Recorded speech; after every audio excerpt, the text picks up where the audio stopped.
Hi viewers, welcome to our channel. ప్రస్తుతం మనతో పాటు దాము బాలాజీ గారు సీనియర్ జర్నలిస్ట్ ఉన్నారు. వారితో ఒకసారి మాట్లాడదాం. సార్ నమస్కారం. సార్ నమస్తే సార్, జగన్మోహన్ రెడ్డి గారు ఈ తిరుపతి లడ్డు వివాదానికి కాస్త ఫుల్ స్టాప్ పెడదామని చెప్పేసి రివర్స్లో అటాక్ చేద్దామని ఒక ప్రయత్నం చేశారు. అందుకు తగ్గట్టుగానే దీక్ష తీసుకోబోతున్నారు. తిరుపతి కొండపైన కూడా వెళ్ళబోతున్నారు. అయితే ఇవాళ అయితే ఇది చంద్రబాబు నాయుడు గారు ఒక ట్రాప్ వేశారు. ఆ ట్రాప్లోనే ఇరుక్కుపోయారు జగన్మోహన్ రెడ్డి గారు. దానికి కారణమే ఇది. ఎందుకంటే ఇప్పుడు కొండ మీదకి వెళ్ళాలంటే ఆయన డిక్లరేషన్ ఇవ్వాలి. కాకపోతే డిక్లరేషన్ ఇచ్చిన ప్రాబ్లమే, ఇవ్వకపోయిన ప్రాబ్లం. మరి ఏం చేస్తారు? మరి చంద్రబాబు నాయుడు గారు ట్రాప్లో ఇరుక్కపోయారు కదా, మీరు ఏం చెప్తారు సార్ దానికి? చంద్రబాబు నాయుడు లడ్డు విషయాన్ని రెండు పర్పస్ల్లో తీసుకొచ్చాడు. ఒకటి, తన 3 నెలలు అంటే 100 రోజుల పరిపాలనలో జరిగిన లేకపోతే జరగకపోయిన ప్రాబ్లమ్స్ ఏవైతే ఉన్నాయో, అంటే చెప్పిన హామీలు అయితే నెరవేర్చలేకపోయారు. ముఖ్యంగా సూపర్ 6 పథకాల అమలు ఒకటి కూడా కాలేదు. అట్లాగే చాలా ప్రాబ్లమ్స్ ఉన్నాయి. ఫండ్స్ బీజేపీ నుంచి ఒక పైసా ఫండ్ రాలేదు ఇప్పటి వరకు. వరదలు ఇంత పెద్ద స్థాయిలో వరదలు వచ్చిన ఒక పైసా వాళ్ళు విధించలేదు. సో వరదల్లో కూడా కొంతవరకు ఫెయిల్యూర్ జరిగింది.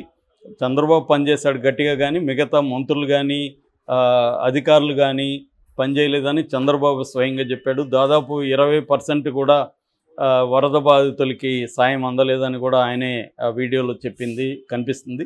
సో ఇవన్నీ చర్చకు రాకుండా ఒక పెద్ద ఇష్యూని లేవదీస్తే తమ డైవర్షన్ ఉంటుంది అనేది ఒకటి. రెండవది, జగన్కి దీన్ని యాంటీగా ఉపయోగించుకొని జగన్కున్న ఇమేజ్ని కంప్లీట్గా దెబ్బతీసేయాలి, జగన్ని కోలుకోని విధంగా కొట్టాలి అన్న వ్యూహం కూడా కనిపిస్తుంది. ఈ 2 వ్యూహాల్లో చంద్రబాబు సక్సెస్ మామూలుగా అవ్వలేదు, చాలా బ్రహ్మాండంగా అయ్యాడు. కాకపోతే ఏంటంటే అది కొంతవరకే ఫలించింది. దాని తర్వాత చంద్రబాబుకి ఇంకా దీన్ని ముందుకెలా తీసుకెళ్లాలో తెలియదు. ఎందుకంటే ఒక్కసారి ఇది చంద్రబాబు చెప్పిన స్టోరీలో కూడా అనేక ప్రాబ్లమ్స్ వచ్చాయి. మనం ఆల్రెడీ నిన్న కూడా నేను అనేక ప్రశ్నలు లేవనెత్తింది నేషనల్ మీడియా, హిందూ కావచ్చు, ఇండియన్ ఎక్స్ప్రెస్ కావచ్చు, తర్వాత ప్రీ ప్రెస్ కావచ్చు, ఇలాంటి నేషనల్ మీడియాలో అనేక విషయాలు లేవనెత్తారు కూడా. సో దానికి చంద్రబాబు దగ్గర ఆన్సర్ లేదు. ఎందుకంటే కల్తీ జరగలేదు, నెయ్యిలో కల్తీ జరిగిన నెయ్యిని మేము లడ్డులో వాడలేదనేమో మనకి ఈవో చెప్తాడు శ్యామలరావు. ఇక్కడేమో చంద్రబాబు జరిగిందని ఈయన చెప్తున్నారు. ఆ తర్వాత ఆ రిపోర్ట్లో తీసుకుంటే ఇది కల్తీ జరిగింది, కానీ కల్తీ జరగడానికి కారణాలు ఫీడ్ వల్ల కావచ్చు, లేకపోతే లో ఎనర్జీ ఉన్న కౌ నుంచి మిల్క్ తీసినప్పుడు జరగచ్చు, టెక్నికల్ ప్రాసెస్లో కూడా ప్రాబ్లం ఉంటే జరగచ్చు, అట్లాగే మేమిచ్చిన రిపోర్టు కూడా ఫాల్స్ పాజిటివ్ కూడా కావచ్చు అని క్యావేట్ కూడా ఆ రిపోర్ట్లో ఉంది. అట్లాంటప్పుడు ఏం చేయాలి? వేరే సెకండ్ ఒపీనియన్ తీసుకోవాలి. గవర్నమెంట్కి సంబంధించిన ల్యాబ్స్ ఉన్నాయి, వాటిల్లో చేయాలి. అవేమి చేయకుండా ఏమి జరగకుండానే చంద్రబాబు ప్రకటించేయడం అనేది, అంటే ఇన్వెస్టిగేషన్ ప్రాపర్గా జరగకుండా పొలిటికల్గా దీన్ని ఉపయోగించుకుందాం అనేది చంద్రబాబు చూడడం అనేది ఇక్కడ అందరికీ అర్థమైపోయింది.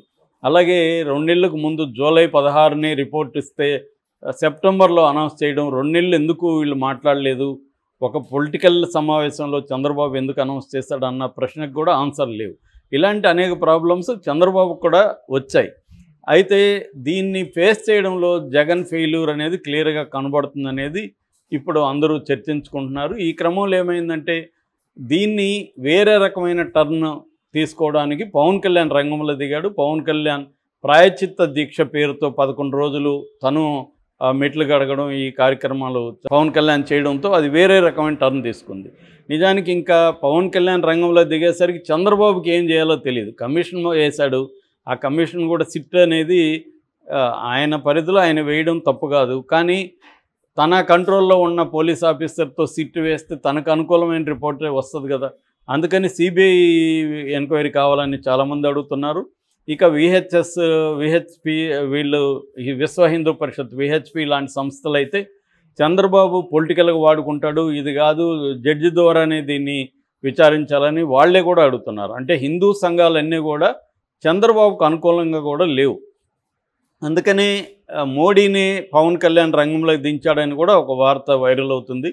ఎందుకంటే ఈ సంఘటనని బీజేపీ తనకు అనుకూలంగా వాడుకోవాలి, చంద్రబాబుకి ఉపయోగపడకుండా తాము దీన్ని హైజాక్ చేయాలనేది బీజేపీకి కూడా ఉంది. ఎందుకంటే బీజేపీకి నమ్మదగిన మిత్రుడు చంద్రబాబు కాదు. అనేక సార్లు బీజేపీతో ఉన్నాడు, మళ్ళీ ఆయన రేపు కమ్యూనిస్టులతో పోవడానికి గ్యారెంటీ లేదు, మళ్ళీ కాంగ్రెస్ కూటమిలోకి వెళ్ళడానికి గ్యారెంటీ లేదు. కాబట్టి రేపొద్దున బీజేపీ సొంతంగా ఎదగాలి విత్ పవన్ కళ్యాణ్. పవన్ కళ్యాణ్ని సీఎం క్యాండిడేట్గా అనౌన్స్ చేసి బీజేపీ పవన్ కళ్యాణ్ రేపు పొత్తు పెట్టుకొని వెళ్ళే అవకాశాలు ఉన్నాయి. ఎందుకంటే మామూలుగా బీజేపీ స్ట్రాటజీ మన ఇండియా వైజ్ చూస్తే వాళ్ళు తమ శత్రుపక్షాలనే కాకుండా మిత్రపక్షాలను కూడా బతకనివ్వని ఒక స్ట్రాటజీ బీజేపీ చేస్తుంది. వాళ్ళు ఏంటంటే ఫ్రెండ్ అయినా కావచ్చు, ఎనిమి అయినా కావచ్చు, ఇద్దరిని కూడా తొక్కేసే కార్యక్రమమే ఉంటుంది. వాళ్ళ ఎదుగుదలనే వాళ్ళు చూస్తారు. అది తప్ప ఒప్పు అనేది పక్కన పెడితే వాళ్ళ స్ట్రాటజీ వర్కౌట్ అయింది అనేక చోట్ల. సో దానివల్ల ఇక్కడ కూడా ఏంటంటే పవన్ కళ్యాణ్ ఉపయోగించుకొని, పవన్ కళ్యాణ్కి ఒక 20-25% ఓటు బేస్ ఉంది. కాపు మనకి కాపు సామాజిక వర్గం ఆ మాత్రం పర్సంటేజ్ ఉంది, అట్లాగే అభిమానులు ఉన్నారు. బీజేపీ కూడా కొంత స్ట్రెంగ్త్ పెంచుకోగలిగితే రేపొద్దున ఆంధ్రప్రదేశ్లో లాంగ్ టర్మ్లో అవ్వచ్చు. పవన్ కళ్యాణ్కి ఏంది, లోకేష్ సీఎం అవుతాడు తప్ప నెక్స్ట్ పవన్ కళ్యాణ్ని సీఎంగా చేయాలని చంద్రబాబు అనుకోడు. కాబట్టి తను సీఎం కావాలంటే తను ఇండిపెండెంట్గా ఎదగాలనేది పవన్ కళ్యాణ్కి కూడా ఉన్న లక్ష్యం. సో కాబట్టి ఈ లాంగ్ టర్మ్ గోల్ ఏదైతే ఉందో ఇద్దరికి, బీజేపీకి అండ్ పవన్ కళ్యాణ్కి, దాన్ని వాళ్ళు ముందుకు తీసుకెళ్లారు. ఇక్కడ చంద్రబాబు వీక్ అయిపోయాడు. నిజానికి ఇప్పుడు జగన్ చేయాల్సింది ఏంది అన్నప్పుడు జగన్కి ఏమీ దిక్కుతోచట్లేదు అనిపిస్తుంది. జగన్ కూడా మళ్ళీ పవన్ కళ్యాణ్ అడుగుజాడల్లోనే ఆయన కూడా శుద్ధి కార్యక్రమం చేయాలి, గుళ్ళకి వెళ్ళాలి, పాప పరిహారం అని కార్యక్రమం మొదలుపెట్టాడు. ఆల్రెడీ జగన్ హిందువా క్రిస్టియనా అన్న కన్ఫ్యూజన్ అయితే ఉంది జనాల్లో. అవసరమైనప్పుడు వీళ్ళు హిందూ అనే ప్రతిపక్షాలు చెప్తారు, రెడ్డి అంటారు కదా, రెడ్డి అంటే హిందువే కదా, మళ్ళీ రెడ్డి కులాన్ని తీసుకొస్తారు, అవసరం లేనప్పుడు మళ్ళీ మతాన్ని కూడా తీసుకొస్తారు. అతను క్రిస్టియన్ అంటారు, మళ్ళీ అతను రెడ్డి అంటారు. దీన్ని జగన్ కూడా ఎలా కౌంటర్ చేయాలనేది బిగినింగ్ నుంచి కూడా జగన్కి అది ఇబ్బందికరంగానే ఉంది. అప్పటికి చాలా ట్రై చేశాడు కానీ అది వర్కౌట్ అవ్వలేదు. రాజశేఖర రెడ్డికి ఇంత పెద్ద ప్రాబ్లం రాలేదు కానీ జగన్కి ఇది పెద్ద ప్రాబ్లం అయి కూర్చునింది. సో దీంతో ఇప్పుడు జగన్ సేమ్ పవన్ కళ్యాణ్ స్ట్రాటజీని జగన్ కూడా ఫాలో కావాలని ఒక ట్రాప్లో ఇరుక్కున్నాడు. అదేంటంటే గుళ్ళల్లో శనివారం వెళ్ళి మనోళ్ళందరూ పూజలు చేయాలి పాప పరిహారం కోసం, చంద్రబాబు చేసిన పాపాన్ని కడుక్కోవాలంటే మనం గుళ్ళకి వెళ్ళిన అంతవరకు కూడా ఓకే. కానీ తను తిరుమలకి వెళ్తానని చెప్పాడు.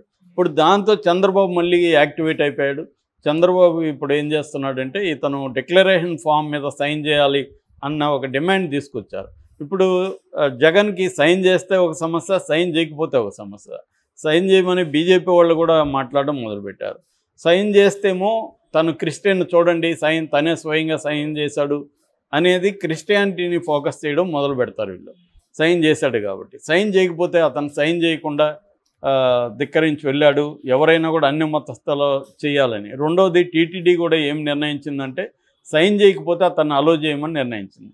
అసలు ఏంటి డిక్లరేషన్ ఫాము అనుకున్నప్పుడు తిరుమల అనేది బేసిక్గా హిందూ మతానికి సంబంధించింది కాబట్టి హిందూ మతం కానీ వేరే మతాల వాళ్ళు, అన్ని మతస్థులు, క్రిస్టియన్ కావచ్చు, ముస్లిం కావచ్చు, ఎవరైనా వచ్చినప్పుడు డిక్లరేషన్ ఫామ్ ఒకటి సబ్మిట్ చేయాలని ఎండోమెంట్ యాక్ట్ 30/1987 ఈ యాక్ట్ కింద ఉందన్నమాట. ఈ యాక్ట్ని బేస్ చేసుకొని 1990లో ఎంఎస్ నెంబర్ 311 ఒక ఆర్డినెన్స్ జారీ అయింది. ఆర్డినెన్స్ ప్రకారం ఎవరు ఎంటర్ అయినా కూడా అన్ని మతస్థులు డిక్లరేషన్ ఫామ్ మీద సైన్ చేయాలి. అట్లాగే టీటీడీ జనరల్ రూల్ బుక్లో కూడా ఇది రెగ్యులేషన్ అండ్ రూల్స్లో కూడా 136 and 137 ప్రకారం సైన్ చేయాలి. సో ఇక్కడ వైసీపీ ఆర్గ్యుమెంట్ ఏంటంటే పోయిన ప్రతిసారి సైన్ చేయాల్సిన అవసరం లేదు, ఆల్రెడీ రాజశేఖర రెడ్డి ఫ్యామిలీలో భాగంగా జగన్ అప్పట్లోనే వెళ్ళారు. అప్పుడు రాజశేఖర రెడ్డి మొత్తం ఫ్యామిలీకే డిక్లరేషన్ ఇచ్చాడు. ఇచ్చినప్పుడు ప్రతిసారి వెళ్ళినప్పుడంతా చేయాల్సిన అవసరం లేదు. అందుకనే జగన్ 5 ఏళ్ళు సీఎంగా ఉన్నప్పుడు ఎప్పుడు కూడా సైన్ చేయమని అడగలేదు. అట్లాగే మోడీతో అమిత్ షాతో కలిసి జగన్ తిరుమలకి వెళ్ళినప్పుడు కూడా డిక్లరేషన్ మీద సైన్ చేయమని ఎవరు డిమాండ్ చేయలేదు, అడగలేదు. ఇది ఇప్పుడు బీజేపీ పురంధేశ్వరి వీళ్ళు సైన్ చేయమని అడుగుతున్నారు. మరి మోడీతో అమిత్ షాతో జగన్ తిరుమలకి వెళ్ళినప్పుడు మీరెందుకు అప్పుడు అడగలేదు అనేది వీళ్ళ ఆర్గ్యుమెంట్. వీళ్ళ ఆర్గ్యుమెంట్లో వాస్తవం ఉంది, కరెక్టే. మరి ఎందుకు అప్పుడంతా అడగకుండా ఇప్పుడు జగన్ సైన్ చేయాలని అడుగుతున్నారంటే కంప్లీట్ రాజకీయాలే. ఇంకా ఇక్కడ ఏముంది, అందరికీ తెలుసు. మనతో మంచిగా ఉన్నప్పుడు ఒక రకమైన రాజకీయాలు చేస్తారు, మనకి వ్యతిరేకంగా మారినప్పుడు ఇంకొక రకమైన రాజకీయాలు అనేవి బీజేపీ కానీ ఎవరైనా చేస్తారు. సో ఇప్పుడు ఏంటంటే బీజేపీ ఈ సంఘటన ఉపయోగించుకొని దేశవ్యాప్తంగా కూడా దీన్ని తమకు అనుకూలంగా మలుచుకోవాలని బీజేపీ ప్లాన్ చేస్తుంది. ఎందుకంటే హిందూ మతం మీద పేటెంట్ రైట్స్ అనేవి పొలిటికల్ పార్టీలో బీజేపీకి ఒకదానికే ఉన్నాయి. మిగతా వాళ్ళకి హిందూ మతం మీద ఎంత ట్రై చేసినా వాళ్ళకంత మైలేజ్ రాదు. కానీ ట్రై చేస్తూనే ఉంటారు. మనకి ఇక్కడ కేసీఆర్ దగ్గర నుంచి మమతా బెనర్జీ వరకు మేము కూడా హిందూ మతస్థులే అని చేస్తున్నాం. చివరికి రాహుల్ గాంధీకి కూడా తప్పలేదు. ఎందుకంటే వాళ్ళు ఒక మోడల్ క్రియేట్ చేసి పెట్టేశారు బీజేపీ వాళ్ళు. దానికి బయట ఉంటే వాళ్ళందరినీ యాంటీ హిందూ అని ముద్రేసే అవకాశం ఉంది. కాబట్టి మేము యాంటీ హిందూ కాదు అని నిరూపించుకోవాలంటే మేము బీజేపీ కంటే ఎక్కువ హిందూ అని ప్రతి ఒక్కరు ప్రూవ్ చేసుకోవాలన్న పరిస్థితి బీజేపీ క్రియేట్ చేసింది. అదే పని ఇప్పుడు జగన్ కూడా చేయాల్సిన పరిస్థితులకు వెళ్ళాడు. కానీ జగన్ ఏమో క్రిస్టియన్ కాబట్టి ఇది ఇవ్వాలనేది వీళ్ళు. నేను ఇంతకుముందు అంత ఇవ్వలేదు కదా, ఒకసారి ఇస్తే చాలు అనేది జగన్ ఆర్గ్యుమెంటు. మరి ఏం జరుగుతుంది? జగన్కు అవమానం జరుగుతుందా? జగన్ని కిందికి తరిమేస్తారా? ఎందుకంటే ఇది అక్కడ 17వ కంపార్ట్మెంట్ దగ్గరనే ఇవ్వాలి. వీఐపీలకి అయితే గెస్ట్ హౌస్ వరకు అలౌ చేస్తారు. గెస్ట్ హౌస్లోనే సైన్ చేయాలి. సైన్ చేయకపోతే అక్కడి నుంచి అట్టే తిప్పి పంపించేస్తారు అని అంటున్నారు. మరి జగన్ సైన్ చేస్తే ఒక సమస్య, సైన్ చేయకపోతే ఒక సమస్య. ముందు నువ్వు వెనక్కు ఇలాగా జగన్ పరిస్థితి ఉంది. మరి జగన్ దీన్ని ఎట్లా ఎదుర్కొంటాడు? అంటే వైసీపీ వాళ్ళే కొంతమంది ఏమంటున్నారంటే అనవసరంగా జగన్ దీంట్లో ఇరుక్కున్నాడు, ఒక ట్రాప్ వేసాడు చంద్రబాబు, ఆ ట్రాప్లో జగన్ ఇరుక్కున్నాడు, ఇది చేయకుండా ఉంటే బాగుండేది, ఇప్పుడు ఎటు వెళ్ళినా జగన్కి ఇబ్బంది అనేది వైసీపీ వాళ్ళల్లో కూడా ఈ భావం ఉంది. అంటే ఈ లడ్డు విషయంలో కంప్లీట్గా